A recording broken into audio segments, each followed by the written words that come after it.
Lawn lawn बद्दल आपण last लेक्चरला बघितलं होतं की what is lawn, it's definition, their uses. Lawn is a beautiful green ground covered with the perennial grass किंवा green carpet on the earth is called as lawn. हे आपण मागच्या वेळेस बघितलेलं. Their uses, heart of garden आहे, त्यानंतर it improves the appearance, it enhances the beauty, increase convenience.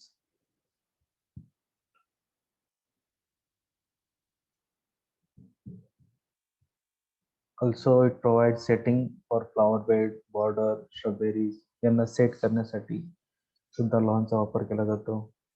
Spiritual मध्ये सुद्धा वापर केला जातो लॉनचा, टेम्पल मध्ये, वेगवेगळ्या ठिकाणी. त्याचे खूप सारे इम्पॉर्टन्स आहेत. आपण मागच्या लेक्चरला बघितलं की लॉन शिवाय कुठलीही गार्डन कम्प्लीट होऊ शकत नाही हे आपल्याला माहिती आहे चांगल्या प्रकारे. त्याच्यानंतर अट्रॅक्शन पॉइंट या पॉइंट ऑफ अट्रॅक्शन आहे गार्डनचं. Also provide rest, some of the people who work hard throughout the day, तर त्या लोकांना पण रिलॅक्सेशन साठी लॉन एक महत्वाचं आहे. काय काय कॅरेक्टरिस्टिक आहे लॉनच्या ते आपण बघितल्या होत्या की लॉन हे क्विक ग्रोईंग प्लांट आहे as compared with other plant. Develop पटकन होतं, ग्रोथ कॉम्पॅक्ट असते, त्याचं मेंटेनन्स इझिली करू शकतो आपण. कोल्ड आणि ड्रॉट कंडिशन मध्ये सुद्धा ते चांगल्या प्रकारे येतात. It is very soft to touch, give foul on bad order, त्याच्यातून कुठल्या प्रकारचा घाण वास येत नाही. फ्रेश अँड रिमेन ग्रीन, कायम फ्रेश असताना दिसून जातं. त्याच्यामध्ये आपण बघितलं की साईट सिलेक्शन करताना लॉन ची जी आपल्या जागा निवडायची लॉन लावण्यासाठी, it has to be full sunlight. त्या एरियामध्ये पूर्ण प्रकारे सूर्यप्रकाश आला पाहिजे. त्यापैकी best situation is the southern side of the house. दक्षिणेला, घराच्या दक्षिण बाजूला शक्यतोवर लॉन लावायचं, कारण की तिथं पुरेसा सूर्यप्रकाश हा येत असतो. The site selected should be southeast or southwest direction of the house or any building. Best southern side आहे घराच्या, आणि साऊथ ईस्ट किंवा साऊथ वेस्ट ही डिरेक्शन आपण जर लावली तर ती सुद्धा बेनिफिशियल असेल लॉनच्या ग्रोथसाठी. Lawn grass do not grow well under the shade. सावलीमध्ये लॉनची वाढ होत नाही आपल्याला माहिती आहे, कारण की it is a green plant. त्याच्यामध्ये ग्रीन पिगमेंट्स असतात आणि त्याला सूर्यप्रकाशाची आवश्यकता असते for preparation of their food. Photosynthesis त्याशिवाय होत नाही. सॉइल चांगली फर्टाईल सॉइल असली पाहिजे, लोमी सॉइल असली पाहिजे. It should rich in humus content, त्याच्यामध्ये ह्युमस हे जास्त असलं पाहिजे. It should have good moisture holding capacity and at the same time it should have good drainage. त्याच्यामध्ये मॉइश्चर होल्डिंग कॅपॅसिटी पण असली पाहिजे आणि त्याच्यामध्ये प्रॉपर ड्रेनेज पण असली पाहिजे. जर पाणी साचून राहिलं तर त्याच्यामध्ये स्टॅग्नेशन होतं, स्टॅग्नेशनमध्ये त्या रूट्स ह्या डिके व्हायला लागतात आणि तिथं पॅच फॉर्म होतो. Depth of soil should be at least 25 ते 30 सेंटीमीटर फॉर लक्झरियंट ग्रोथ. सॉइलची जी डेप्थ जवळपास 25 ते 30 सेंटीमीटरची असली पाहिजे आणि ती डेप्थ आपण प्रॉपर सॉइलने ती भरून घ्यायची आहे. प्रॉपर स्लोप आपल्याला त्या लॉनला द्यायचा असतो, जेणेकरून रेनी सीझन मध्ये जे एक्सेस वॉटर पाऊस होतो त्या पावसामुळे तिथं साचून न राहता ते ड्रेन झालं पाहिजे, म्हणून त्याला स्लोप द्यायचा असतो. pH 5.5 to 6 is good for the grass. जवळपास 5.5 ते 6 pH असलेली soil, acidic soil, slightly acidic soil ही आपण निवडायची आहे.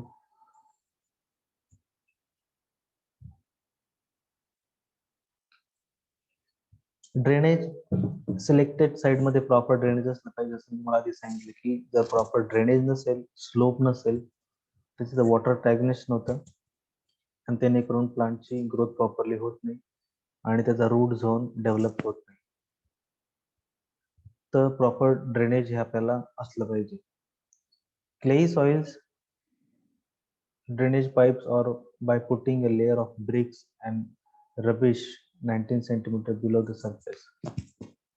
जर ड्रेनेज मेंटेन करायचं असेल क्लेई सॉइल असेल तिथं आपण काही विटांच्या बारीक बारीक तुकडे त्याच्यामध्ये ऍड करू शकतो, जेणेकरून एक्सेस वॉटर हे तिथं स्टॅग्नेट होणार नाही.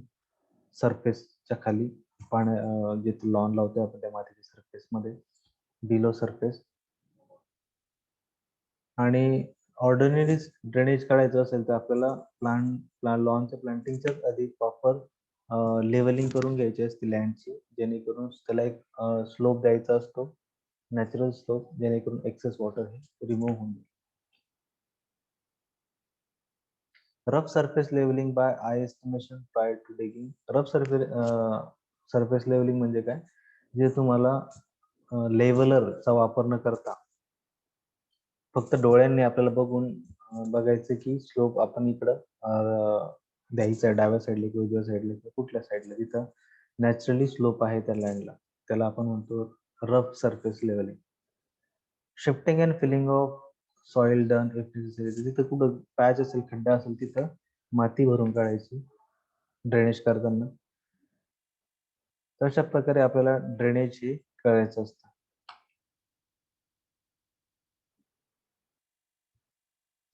त्याच्यानंतर मॅन्युरिंग and grading. After digging is over, म्हणजे आपण प्लांटिंग करताना, लॉनची प्लांटिंग करताना आधी ती जमीन प्रॉपरली खोदून घ्यायची विथ द हेल्प ऑफ पिकॅक्स वगैरे काय जे असेल त्याच्याने व्यवस्थित ती कुऱ्हाडीने आपलं काय म्हणतात टिकाव पावडर ते व्यवस्थित तयार करून घ्यायचं.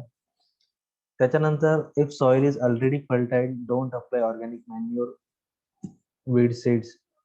शक्यतोवर जर सॉइल फर्टाईल आहे तर ऑर्गॅनिक मॅन्युअर टाकायची काही गरज नसते, कारण की ऑर्गॅनिक मॅन्युअर मध्ये जनरली वीड सीड जास्त असतात, मग त्याचा स्प्रेडिंग होण्याचे चान्सेस जास्त असतात. पुअर सॉइल, जर सॉइल पुअर असेल तर FYM त्याच्यामध्ये ऍड करायचं. नाईट सॉइल मॅन्युअर ऍड करायचं. स्टेबल मॅन्युअर 500 kg पर 100 स्क्वेअर मीटर या प्रमाणात आपण पूर्ण एरियावरती पसरवून द्यायचं असतं. The manure is work up to the depth of 15 to 20 centimetre. 15 ते 20 सेंटीमीटरच्या लेअर पर्यंत आपल्याला मॅन्युअर टाकायचं असतं किंवा ते ऍड करायचं असतं. Any freshly dung soil will take long time for settling. आपण जर एकदम फ्रेश काऊ डंग शेण वगैरे आणलं तर त्याच्याने ते सेट होण्यासाठी वेळ लागतो, म्हणून वेल मॅच्युअर किंवा वेल डिकम्पोज FYM जर आपण ऍड केलं तर ते पटकन सेटल होतं. In heavy rainfall areas, soil gets settled due to pouring rain. In low rainfall areas, flooding is done to notice the depression and fill with the soil, finally level using spirit level. आता level करण्यासाठी spirit level हे वापरलं जातं, जेणेकरून ती actual level आपल्याला कळते. आणि डोळ्यांनी ज्यावेळेस आपण एस्टिमेट करतो त्याला रफ सरफेस लेवलिंग किंवा रफ ड्रेनेज असं त्याला म्हणतात. मग जर ज्या एरियामध्ये रेनफॉल चांगला आहे तर त्या एरियामध्ये तुम्हाला वॉटरिंग करायची गरज नसते. पावसाच्या पाण्याने फ्लडिंग होते आणि तिथे आपल्याला नॅचरल कसा स्लोप आहे, कसा लेवल आहे ती नॅचरली तिथं आपल्या लक्षात येतं. But in some cases where is rainfall is very low at that time we will have to apply plenty of water and flooding सारखं एक तुम्हाला करावं लागतं, आणि एक्सेस वॉटर हे वाहून जाईल आणि ते वाहिल्यानंतर ती जमीन वरती तुम्हाला डिप्रेशन कळेल की डिप्रेशन कसं आहे, स्लोप कुठे आहे. तर ते करण्यासाठी आपल्याला आधी त्याला फ्लडिंग करावं लागतं त्या जमिनीला, त्या एरियाला. त्याच्यानंतर त्याचा लेवल आपण बघतो स्पिरिट लेवलने, आणि मग पुढे जाऊन त्याची प्लांटिंग करतात. Selection of grass. आपण सॉइल साईट सिलेक्शन केलं, त्याचं प्रॉपर मॅनेजमेंट केलं, त्याचा ड्रेनेज काढला, त्याच्यानंतर आपल्याला ग्रास सिलेक्ट करायचे की तुम्हाला कुठलं ग्रास लावायचं आहे. Most suitable in India Harali आपण त्याला म्हणतो, किंवा त्याला डूब ग्रास असं म्हणतात. बॉटनिकल नेम इज सायनेडॉन डॅक्टिलॉन, जे आपण आपल्या भोवताली सभोवताली पूर्ण एरियामध्ये बघतो. तर ते इंडियन क्लायमॅटिक कंडिशनला सुटेबल असणारा ग्रास आहे, आणि त्या ग्रास पासून आपण लॉन तयार करतो.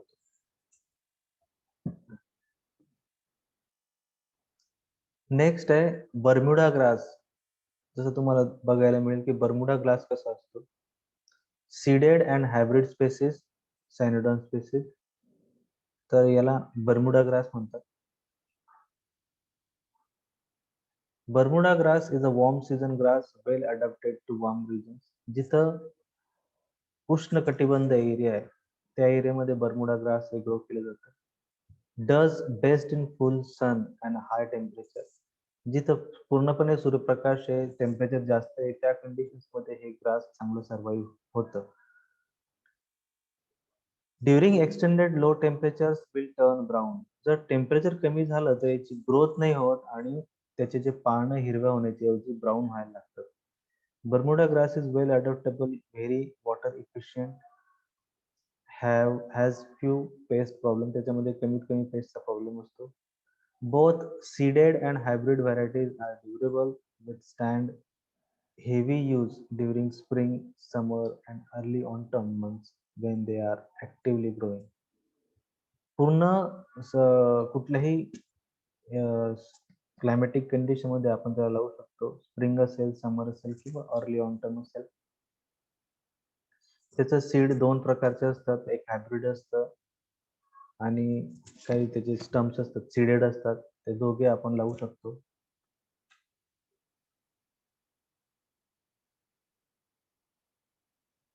मेंटेनन्स कसा असतो बर्म्युडा ग्रास मध्ये,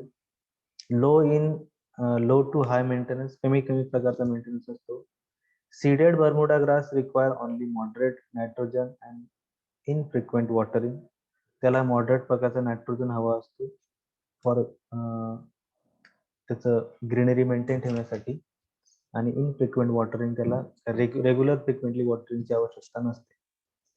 हायब्रिड व्हरायटी ज्या असतात त्याच्यामध्ये हायर मेंटेनन्स असतो because they require more nitrogen and closer more frequent mowing cut. आता हायब्रिड म्हटल्यावर त्याची वाढ ही फास्टर असते as compare to the seeded one, आणि त्याची वाढ जास्त असल्यामुळे त्याला नायट्रोजन पण जास्त प्रमाणात लागतो. त्याचं मेंटेनन्स पण कॉस्ट जास्त असते.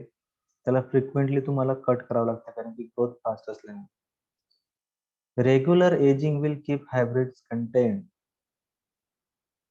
Bermuda grass has low tolerance to shade, tolerance for shade and cold temperature. याच्यामध्ये टॉलरन्स कसा कमी आहे, कमी टेम्परेचर झालं तर त्याचे पान हे ब्राऊन होतात. शेड असेल तरी त्याची ग्रोथ प्रॉपरली होत नाही. But it can tolerate drought condition and high temperature. पण त्याच्यात कॅपॅसिटी काय असते की it can tolerate drought condition, म्हणजे खूप पाणी कमी असेल, द्यायला कमी असेल तर त्याला तरी ते विस्टँड करू शकते किंवा ग्रोथ त्याची होऊ शकते किंवा ते तग धरू शकतं. आणि कितीही जास्त टेम्परेचर झालं तरी ते it will survive. Bermuda grass has high tolerance for salinity. Saline condition जर असेल वॉटर सॉइलच्या तर त्या कंडिशन मध्ये सुद्धा त्याच्यात टॉलरेट करण्याची कॅपॅसिटी या ग्रासमध्ये असते. Bermuda grass.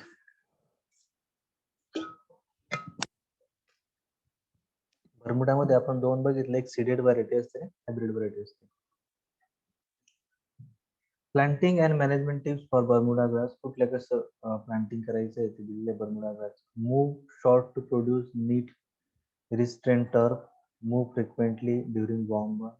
त्याला मुव्हिंग करावं लागतं. मुव्हिंग म्हणजे कटिंग करायचं. जास्त वाढ झाली की त्याचं एक सर्टन लेवलला परत कट करायचं असतं. म्हणजे 0.5 to 0.75 इंचेस ह्या लेवलपर्यंत त्याची लेवल आपल्याला ठेवायची असते. वाढ झाली की परत 5-6 इंचेस झाले की परत आपल्याला 0.5 to 0.75 ह्या लेवलपर्यंत आपल्याला परत आणायचे असते.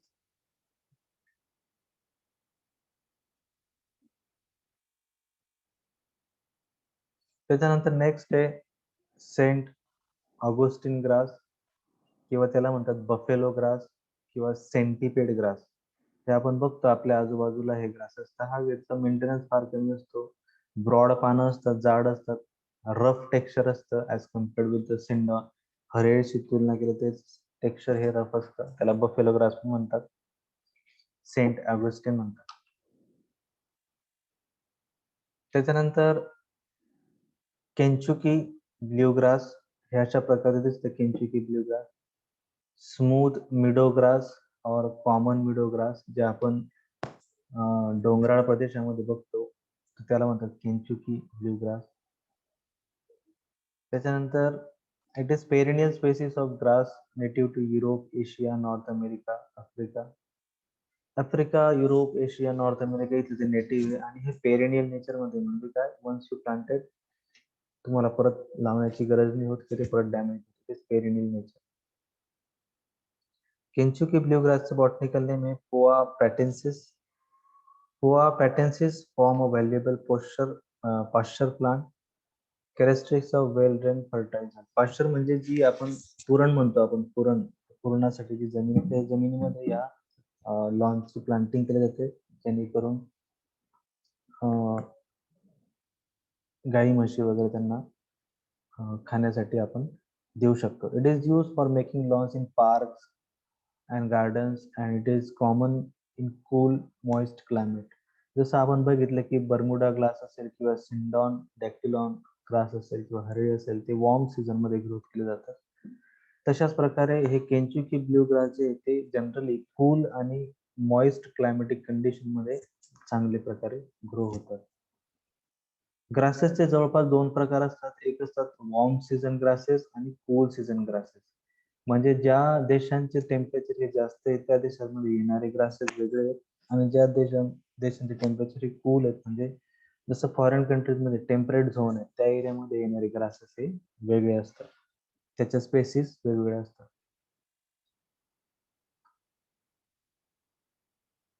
तर अशा प्रकारे त्याचं नेचर आहे केंचुकी ब्ल्यू ग्रासचं. बोट शेप टीप असते त्याची, बोटच्या आकाराची. Parallel sided leaf blades.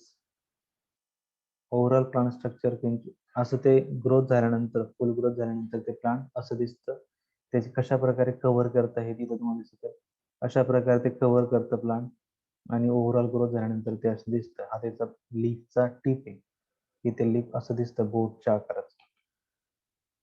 Quality काय काय केंचुकी ब्ल्यू ग्रासची? कूल सीझन ग्रास आहे. जर टेम्परेचर जास्त झालं तर वॉर्म सीझन मध्ये लावलं तर त्याची ग्रोथ ही स्लो असते. त्याला फुल सनशाईन लागते. टॉलरेट सम शेड कंडिशन मध्ये टॉलरेट करू शकतात. It is susceptible to disease and weed invasion. Susceptible आहे डिसीजला. For more disease resistant turf and good colour and year round performance Kentucky blue grass is mix with perennial rye grass. जर proper आपल्याला performance हवा असेल लॉनचा त्या टर्फचा तर केंचुकी ब्ल्यू ग्रास आणि पेरिनियल राई ग्रास हे दोघांचं मिक्स करून आपण लँड तयार करू शकतो जेणेकरून आपल्याला मेंटेनन्स पण कमी येईल आणि डिसीज रेजिस्टन्स पण मिळेल.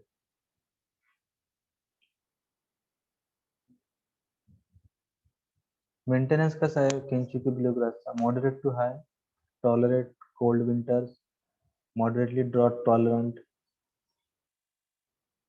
It has moderate wear tolerance, recovering quickly from some abuse. काही जर डॅमेज झालं तर ते पटकन रिकव्हरी पण करतं.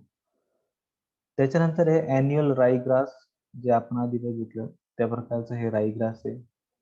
हे सुद्धा कूल सीझन ग्रास आहे. It is often sown at high rates to over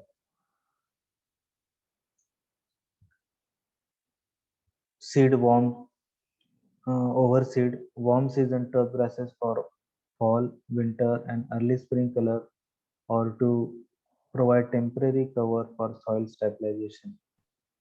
तर टेम्पररी कव्हर करण्यासाठी या राई ग्रासचा वापर केला जातो. हे सुद्धा डिसीज अँड पेस्ट रेजिस्टन्स आहे. It is not otherwise use for turf. हे टर्फ साठी यूज केलं जात नाही. टर्फ म्हणजे पीस ऑफ लॉन. लॉनचा जो एक तुकडा असतो त्याला टर्फ म्हटलं जातं आणि त्या टर्फ वरती हे जे टर्फ असतं रेडीमेड टर्फ ते टर्फ वेगवेगळ्या ग्राउंड्स मध्ये फिक्स केले जातात. त्याच्यापासून ग्राउंड तयार केले जातात. फुटबॉलचं ग्राउंड असेल किंवा छोटे छोटे ग्राउंड असतात जसं टेनिसचा कोर्ट असतो त्याला टर्फ वापरला जातो. तशा प्रकारे लॉनचा वेगवेगळ्या ठिकाणी वापर केला जातो.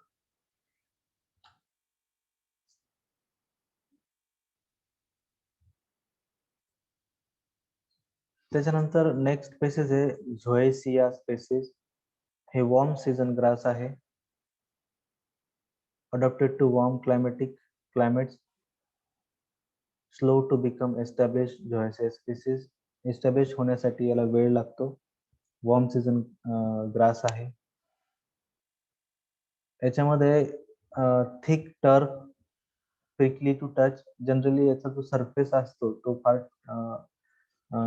टोचणारा असतो. जसं हरियाळीमध्ये आपल्याला सॉफ्ट टू टच असतं, त्याच्या सॉफ्ट टचला हे नसतं. त्याची तुलना केली तर Zoysia grass, and it is a prickly to touch. त्याच्या दोन स्पेसिस आहेत. Zoysia tenuifolia, a fine leaf dwarf plant use as a ground flower. दुसरी असते Zoysia japonica, Japanese lawn grass that is very drought tolerant. तर Zoysia grass मध्ये दोन प्रकार आहेत. एक झोयसिया टेनिफोलिया, जे फाईन टीप असल्याचे पानं हे बारीक असतात आणि ग्राउंड फ्लोअर साठी त्याचा यूज केला जातो. आणि झोयसिया जॅपनिका, जे जॅपनीज लॉन ग्रास आहे, use for drought tolerant condition मध्ये याचा वापर केला जातो. त्याच्यानंतर फेस्टुका लॉन्जिफोलिया किंवा हार्ड फेस्क्यू या ग्रासचं नाव आहे. तर it is a cool season grass. Shade in is an accepted problem. Low fertility soils and in shaded areas. Non-move turf for slopes. Non-use areas of park. It is not tolerant to high summer temperature. आता हे जे grass आहे हे कुठं park मध्ये किंवा lawn तयार करण्यासाठी याचा वापर नाही केला जातो. It is generally use for जे स्लोपी एरिया असतात त्या स्लोपी एरियांना कव्हर करण्यासाठी वापर केला जातो, ज्याच्यामध्ये फर्टिलिटी ही कमी असते, मल्टिप्लिकेशन कमी होतं. अशा प्रकारे उंच उंच वाढणार आहे हार्ड फेस्क्यू नावाचं ग्रास असतं. त्याचं नाव आहे बॉटनिकली फेस्टुका लॉन्जिफोलिया. त्याच्यानंतर नेक्स्ट आहे फॅस्पॅलम वॅजिनेटम, म्हणजे सी शोर फॅस्पॅलम नावाचं ग्रास आहे. It is very salt tolerant warm season grass. हे वॉर्म सीझन ग्रास आहे आणि हे जनरली जिथं समुद्र किनारा जवळ आहे त्या एरियामध्ये याचं प्लांटिंग जास्त केलं जातं, कारण की त्या एरियाचं एन्व्हायरमेंट ह्या प्लांटसाठी, ह्या ग्राससाठी सुटेबल असतं ग्रोथसाठी.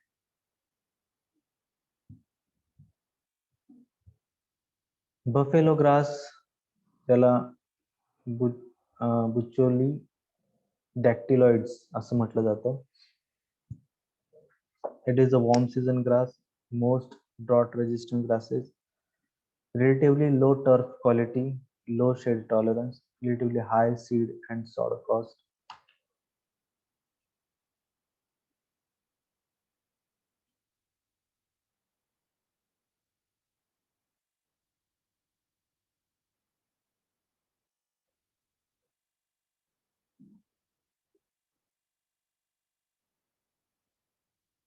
त्याच्यानंतर नेक्स्ट ग्रास आहे रफ ब्ल्यू ग्रास,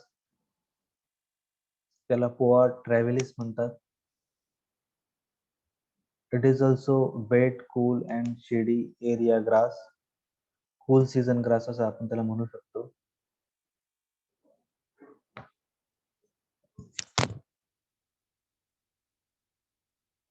त्याच्यानंतर डायकोएंड्रा किंवा डायकोंड्रा स्पेसिस हे ग्रासची स्पेसिस आहे.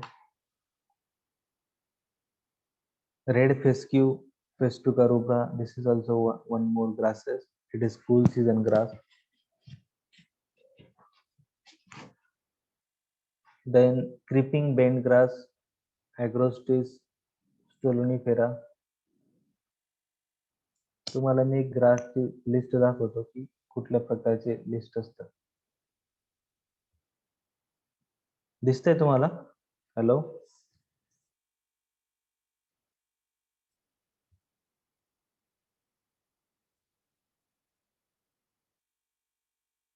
आकांक्षा दिसतंय तुला? हो सर. पीडीएफ फाईल दिसते? नाही सर, ते क्रीपिंग बेंड ग्रास दिसतंय. दिसतंय का? ओके, थांब.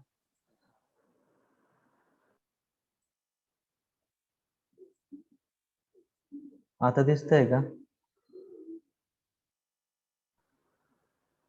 हो सर, दिसतंय आता. PDF फाईल दिसते ना? हो सर. हा, तर तुमच्या लक्षात येईल the following table gives details of the common grass space use for lawn. ह्या ज्या स्पेसिस आहे या जनरली कॉमनली यूज केल्या जातात लॉन तयार करण्यासाठी. आता लॉन काय आहे की हा ग्रास पासून तयार होतो, मग त्याच्यासाठी आपला कुठलं ग्रास वापरलं पाहिजे ते दिलेलं आहे इथं. तर पहिलं आहे सिंडॉन सायनोडॉन डॅक्टिलॉन, त्याला हरियाली असं म्हणतात किंवा डूब ग्रास म्हणतात. तर कुठं त्याचा वापर केला जातो? Suitable for open sunny location, drought tolerant. त्याच्यानंतर सेंट ॲग्युस्टिन ग्रास जे आपण बघितलं, सुटेबल फॉर शेडी सिच्युएशन. चेन ग्रास आपण बघितलं, suitable for saline soil. Blue grass किंवा त्याला आपण पोया पॅटेन्सिस ही सुद्धा ग्रास बघितलं, suitable for acid soil, suitable for higher elevation.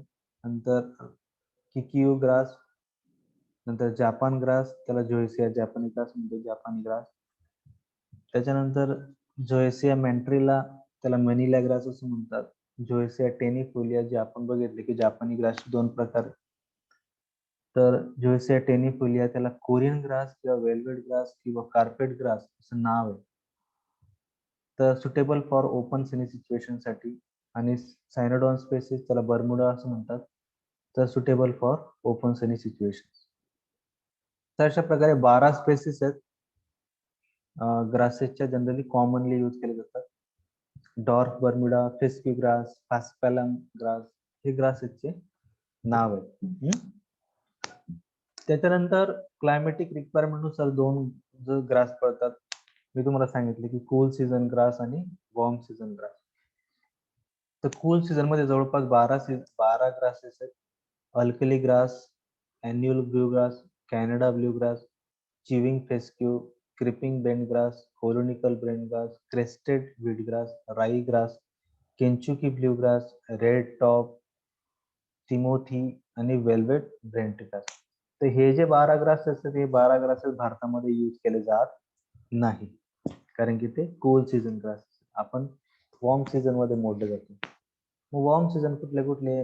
बहिया grass, beach grasses, Bermuda grass जो आपल्याकडे लावला जातो, buffalo grass, carpet grass, centipede grass, grama grasses, Japanese lawn grass, Manila grass, orchard grass, road grass, smooth brome grass आणि Saint Augustine grass.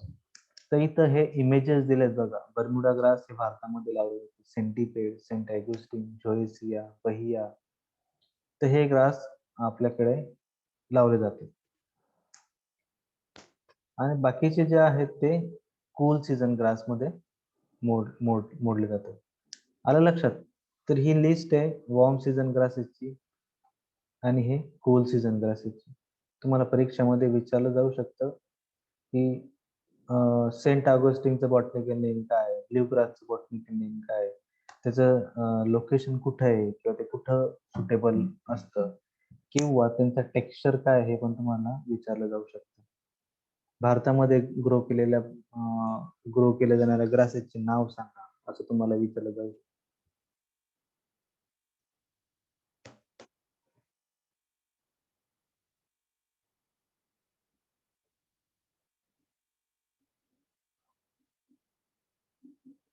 त्याच्यानंतर हे आपण बघितले की ग्रासचे प्रकार. आधी लॉन म्हणजे काय, लॉनचे कॅरेक्टरिस्टिक काय, त्याचे उपयोग काय. त्याच्यानंतर कुठल्या कुठल्या प्रकारचे ग्रासेस असतात, वॉर्म सीझन, कूल सीझन, त्यांचा मेंटेनन्स कसा असतो. त्याच्यानंतर आपल्याला आपण बघितले की साईट सिलेक्शन कसं करायचं, साईट मध्ये ड्रेनेज कसं काढायचं, त्याचं लेवलिंग कसं करायचं हे बघितलं. त्याच्यानंतर आता नेक्स्ट जी मेथड आहे ती म्हणजे प्लांटिंग. लॉन प्लांटिंग करण्याच्या मेथड जवळपास 4-5 मेथड आहे लॉन प्लांटिंग करण्याच्या. त्यातली जी पहिली मेथड आहे लॉन लावायची ती आहे फ्रॉम सीड. सीड म्हणजे काय? डायरेक्ट सीड जे असतात त्या सीडचा वापर करायचा आणि प्लांटिंग करायचं, त्याला म्हणायचं बाय सीड.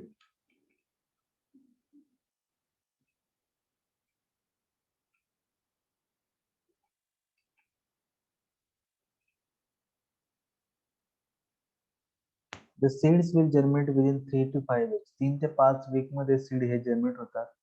आणि त्याच्यानंतर काय करतात, after few weeks Wien the grass attains the height about 4 to 5 centimetre, the first cutting should be done and the surface is rolled.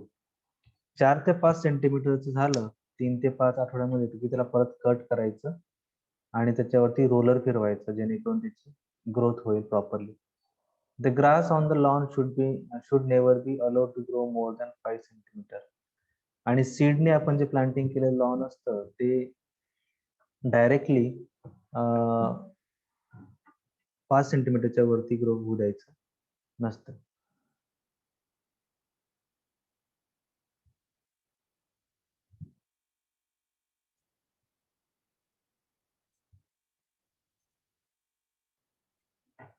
त्याला म्हणतात सीड सोविंग.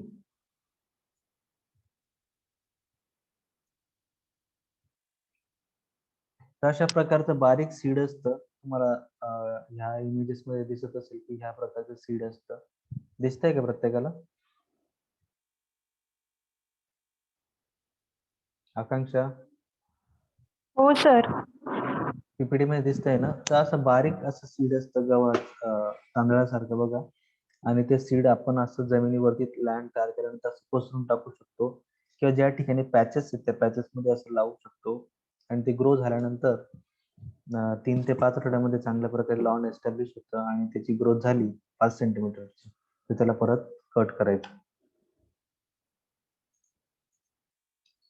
नेक्स्ट मेथड आहे डिबलिंग. डिबलिंग मध्ये म्हणजे टोचणे. It is the cheapest and slowest method of lawn making but it is most common method. Common method आहे सगळ्यात जास्त वापरलेली. A small bunch of grass along with roots and little stem is taken. म्हणजे काय, आपण जसं एखाद्या ठिकाणाहून हे जमीन गवत उपटून आणायचं, त्याच्यामध्ये रूट्स असतील थोडेसे, त्याला प्रॉपर कटिंग करून ते ऍज इट इज दुसऱ्या ठिकाणी लावायचं त्याचे रूट्स आहेत, तर त्याला म्हणायचं डिबलिंग. जसं आपण कांदा टोचतो किंवा दुसरे कुठले तरी आपण प्लांटिंग करतो त्या प्रकारे ह्या ग्रासेसचं दुसऱ्या लॉन मधून त्याचे एक्सेस जे लॉन असेल ते काढून आणायचं, त्याचे रूट सेपरेट करायचे आणि ते डायरेक्ट ऍज इट इज जमिनीमध्ये लावून द्यायचं. Planting is done at spacing of 7 to 9 centimeters apart, both row to row and plant to plant, preferably when the soil is slightly moist. 5 ते 7 ते 9 सेंटीमीटर लांब लांब अंतरावरती प्लांटिंग करायचंय row to row plant to plant आणि ते आपोआप थोड्या दिवसानंतर ते पसरतं. The roots spread and grow underground in the course of 3 to 4 months, making a fairly compact land. 3 ते 4 महिन्यामध्ये त्याचे रूट चांगले पसरतात आणि बऱ्यापैकी कॉम्पॅक्ट झालेलं असं लॉन तयार होतं. नेक्स्ट जी मेथड आहे turfing. It is also called sod method, quickest method of forming a lawn. तुम्हाला विचारलं जातं एक्झाम मध्ये क्विकेस्ट मेथड कुठली लॉन फार्मिंगची, तर turfing.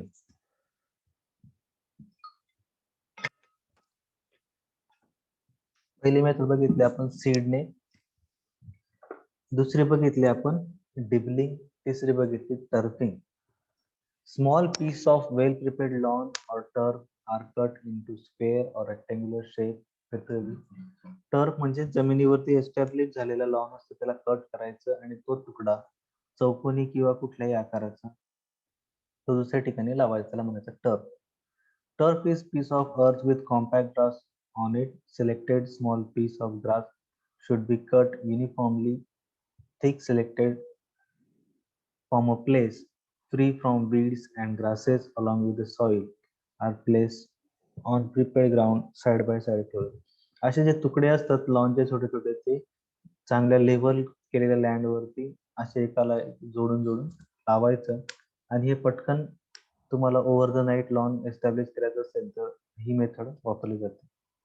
Slightly beat down flat into position. ते लावल्यानंतर त्याला थोडंसं ठोकून घ्यायचं आणि any cavity or interspaces found should be fill with the fine soil. मधली जी जागा असते जागेमध्ये बऱ्यापैकी जी दोन जे असतात टर्फ त्याच्यामध्ये जागा असते जागा बारीक मातीने भरून घ्यायचे. It is a most costly way of making. हे थोडंसं कॉस्टली असतं. 20 रुपये स्क्वेअर फूट, 25 रुपये स्क्वेअर फूट किंवा 10 रुपये स्क्वेअर फूट, कमीत कमी म्हणलं तर अशा प्रकारचा त्याचा रेट असतो. तर हे जर असतं, याला हा जो तुकडा दिसतोय तुम्हाला, याला टर्फ असं म्हणतात. हे डायरेक्ट तयार भेटतं नर्सरीमध्ये. ते आणून आपले त्यांना जागा सांगायची की एवढे जेवढे स्क्वेअर फीटची जागा आहे, स्क्वेअर मीटरची, ते तेवढा तुकडा आणून लावून देतात. तर अशा प्रकारे हे टर्फ विकले जातात वेगवेगळ्या ठिकाणी नर्सरीमध्ये. आणि त्याचं प्लांटिंग हे असं केलं जातं. जमीन तयार करतात आणि ते टर्फ आणायचं आणि ते डायरेक्ट प्लेस करून द्यायचं. त्याच्यानंतर नेक्स्ट मेथड आहे breaking. It is done to replace few unhealthy patches in a well maintain lawn. जे पॅचेस असतात, काही ठिकाणी चांगलं लॉन ग्रो होत नाही, मग तिथं छोटे छोटे तुकडे असतात लॉनचे, ब्रेकिंग म्हणतात त्याला, ते फिक्स करायचे जेणेकरून ती जागा भरून निघते. नेक्स्ट मेथड आहे turf plastering. Grass root with little stem of 4 to 5 centimeter long pieces are mixed with the garden soil, fresh cow dung, water, and roots, that is rhizome or stolon of tube grass. Doob grass जे असतं त्याला stem असतात, छोटे छोटे roots असतात. तर along with route stem असं गवत निवडायचं आणि ती माती, फ्रेश गार्डन सॉइल, त्याच्यानंतर फ्रेश कावडंग, आपलं शेण असेल फ्रेश, आणि पाणी यांचं एक मिक्सचर तयार करून त्याच्यामध्ये हे गवत मिक्स करायचं आणि ते जमिनीवरती पसरून द्यायचं. ती पेस्ट तयार होते ती इव्हनली स्प्रेड करून पसरून द्यायचं. कधी पसरवायची? During the rainy season. It is then covered by 2 centimetre soil and water. नंतर पसरल्यानंतर त्याच्यावरती 2 सेंटीमीटर मातीचा लेअर स्प्रेड करायचा. थोड्या दिवसामध्ये त्याच्यामध्ये प्लांटिंग किंवा ग्रोथ आपल्याला बघायला मिळते. Planting on polythene sheet. Polythene sheet मध्ये प्लांट करायचं, ही एक मेथड आहे. मेंटेनन्स ऑफ लॉन मेंटेनन्स करताना प्रॉब्लेम येतात की त्याच्यामध्ये काही वीड असतात, गवतासारखेच दिसणारे दुसरे प्रकार असतात, पण ते गवत नसतात. They are not lawn grasses. मग ते नट ग्रास असतात जे हार्ड सरफेस करतात. मग तसे ग्रासेस आपल्याला काढून घ्यायचे असतात. त्या सगळ्या गोष्टी मेंटेनन्स ऑफ लॉन मध्ये येतात. काही ठिकाणी लॉन हे पिवळं पडतं because of lack of nutrition, lack of water किंवा स्टॅग्नेशन ऑफ वॉटर. तर ह्या सगळ्या गोष्टी अवॉइड करण्यासाठी आपल्याला त्याचं मेंटेनन्स करायचं असतं. मेंटेनन्स मध्ये कुठल्या कुठल्या गोष्टी? तर लॉन रोलिंग. रोलिंग म्हणजे वजनदार काहीतरी गोष्टी फिरवायची, रोलर. त्याच्यानंतर मुव्हिंग. मुव्हिंग म्हणजे जे कटर असतं लॉन कटरने ते कट करायचं. मॅन्युरिंग म्हणजे त्याला खत द्यायचं. स्क्रॅपिंग म्हणजे त्याला थोडंसं चाळून घ्यायचं with the help of scrapers. अशी स्क्रॅपर्स असतात. Raking, watering and weeding. Rolling काय केलं जातं? The purpose of rolling is to bring grass in contact with the soil and also to keep the ground level. Ground level करण्यासाठी आणि त्या ग्रासेसचा सॉइलशी परत संबंध येण्यासाठी, कॉम्पॅक्ट राहिलं पाहिजे म्हणून रोलिंग हे केलं जातं. मुव्हिंग, प्रॉपर ग्रोथचं अपिअरन्स आलं पाहिजे, लॉन वाटलं पाहिजे आणि त्याची एक्सेस ग्रोथ नाही झाली पाहिजे म्हणून त्याला कटिंग करतात with the help of lawn cutter, त्याला मुव्हिंग असं म्हणतात. मुव्हिंग फ्रिक्वेन्सी कधी करतात? The number of times of turf cross communities move per weak, month और ग्रोविंग सीझन. आठवड्याला करतात किंवा महिन्याला करतात किंवा सीझन नुसार करतात किंवा टाईप नुसार करतात. तर हायब्रिड असेल तर पटकन ग्रोथ असेल त्याला द वीकली मुव्हिंग केलं जातं. हे याच्यामध्ये तुम्हाला दिसत आहे, दीज आर द रोलर्स जे आपण ग्राउंड वरती फिरलं जातात.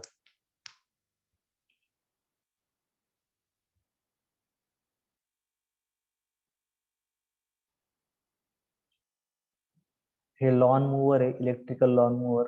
इथं खाली कटर्स असतात, सर्क्युलर अँगल मध्ये हे ग्रास कट करतात आणि एकच हाईटला, लेवलला ते बरोबर कट करत असतात. हे मॅन्युअल आपण लॉन मूव्हर म्हणू शकतो, जे आपण करू शकतो. त्याच्यानंतर फर्टिलायझर किंवा मॅन्युरिंग करताना FIM त्याच्यामध्ये ऍड करायचे 100 किलो पर 100 मीटर स्क्वेअर एरियाचा जो असेल तिथं आपल्याला स्प्रेड करायचं असतं. Bone meal 1 kilo per 10 metre square एरियामध्ये बोन मील आपल्याला त्या लॉन वरती पसरवायचं असतं. नंतर top dressing of garden soil for sand and screen leaf mould with addition of bone meal to 1:2:1 proportion should be applied followed by raking and scraping. Racking म्हणजे जी ताराची ही असते rack असते त्याच्याने ती जमीन खरडून काढायची लॉन आणि म्हणजे त्याची सरफेस असतो जो हार्ड झालेला असतो तो लूज होईल आणि त्याची ग्रोथ प्रॉपर होईल. मग ती जमीन ओपन होते. मग ती परत फिल करण्यासाठी सॉइल फ्रेश गार्डन सॉइल काही लीफ मोल्ड किंवा बोन मील हे एकत्र करून परत त्या जमिनीमध्ये ऍड करायचं असतं.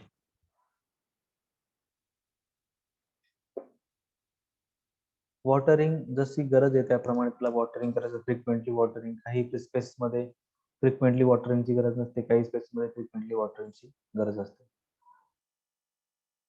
इरिगेशन हे तुम्ही फ्लड सिस्टीम नळीने पण देऊ शकतो किंवा स्प्रिंकलर्स पण लावू शकतो किंवा अंडरग्राउंड स्प्रिंकलर सुद्धा आपण लावू शकतो. वीडिंग, अनवॉन्टेड वीड असतात ते काढून घ्यायचे with the help of manual weeding. Paste, generally lawn वरती टर्माइट्स येतात, मग त्याचं कंट्रोल कसं करायचं. हेवी वॉटरिंग करायचं. अप्लिकेशन ऑफ फोरेट और नीम केक और पोंगामिया केक, ह्या केक आपण वापरू शकतो आणि त्याचा कंट्रोल करू शकतो टर्माइट्स जे जमिनीमध्ये असतात. व्हाईट फ्लाईटचा कंट्रोल करण्यासाठी स्प्रे सिस्टमॅटिक इन्सेक्टिसाइड आपल्याला स्प्रे करायचा असतो. मिलीबग सुद्धा आपण त्याच्यावरती स्प्रे घेऊन त्याचा कंट्रोल करू शकतो. ब्राऊन पॅचेस सुद्धा तयार होतात लॉन मध्ये, मग त्याच्यामध्ये मॅनेजमेंट करण्यासाठी ड्रेंचिंग ऑफ सिस्टमिक पेस्टिसाइड म्हणजे ते पाण्यामध्ये मिक्स करून त्याचं ड्रेंचिंग करायचं त्या पेस्टचं, किंवा फोरेट यूज करायचं. मेंटेन हाय मॉइश्चर लेवल समरनं, जास्तीत जास्त मॉइश्चर लेवल मेंटेन करायची, पाणी फ्रिक्वेंटली द्यायचं जेणेकरून पेस्ट हे येणार नाही. हे अशा प्रकारे ब्राऊन पॅचेस तयार होतात. हे आपण बऱ्यापैकी आपल्या आजूबाजूला बघतो की like this, some portion is green and another portion is yellow किंवा ब्राऊन तयार होतो. त्याच्यानंतर पेस्ट त्याच्यामध्ये असतात root grub, drenching of systematic pest, ह्याच्यामध्ये तुम्ही स्प्रे करू शकता किंवा ड्रेंचिंग करू शकता. ड्रेंचिंग करणं जास्त फायदेशीर असते जेणेकरून जे सॉइलच्या आतमध्ये पेस्ट असतात ते पण आपण कंट्रोल करू शकतो. स्लग्स म्हणजे स्लग्स गोगल काय म्हणतो आपण त्याला, तर they are seen in waterlogged conditions, can be controlled by liming or keeping gunny bags wetted with salt water. सगळ्यात जास्त इफिशियंट यूज आहे सॉल्टचा. जर आपण ओल्या गोण्या जर ठेवल्या एका ठिकाणी तिथं त्या सगळ्या जमा होतात गुगल गाय, त्याच्यावरती जर मीठ स्प्रे केलं की दे विल डाय. डिसीज मध्ये डॅम्पिंग ऑफ फेरी रिंग, तर अशा प्रकारचे डिसीज आपल्याला बघायला मिळतात. त्याच्यानंतर येलोविंग ऑफ लॉन, ते का होतं, वेट कंडिशन्स किंवा वेट वेदर जर असेल तर तिथं होतं. वॉटर लॉगिंग कंडिशन असेल तर त्या ठिकाणी येलोविंग ऑफ लॉन होतं. किंवा डिफिशियन्सी ऑफ नायट्रोजन प्रॉपर दिला गेला नसेल. हार्डनिंग ऑफ सॉइल जी जमीन हार्ड झाली असेल तर लॉन हे येल्लो व्हायला लागतं. Which create oxygen deficiency in root, oxygen deficiency तयार होते आणि ते लॉन येल्लो दिसायला लागतं. मॅनेजमेंट करण्यासाठी आपण काय करायचं, लूज करायची soil with the help of खुरपी और racking, reduce yellowing, control by drenching with COC, Dithane, M45, बाविस्टिंग याचा वापर करून ड्रेंचिंग करून आपण त्याचं ऍप्लिकेशन करायचं. तशा प्रकारे याच्यामध्ये काही प्रॉब्लेम्स येतात, म्हणजे अर्थवर्म्स येतात, टर्माइट्स येतात. अशा प्रकारे स्प्रिंकलर्स बसवलेले असतात जे कव्हर करतात पूर्ण लॉनचा area. These are the raking, जे रेकर तुम्हाला सांगत होतं मग अशा प्रकारचे रेकर्स असतात. ठीक आहे. So this is all about the lawn management किंवा लॉनचे जे सगळे प्रकार आहेत ते आपण आजच्या लेक्चर मध्ये बघितले.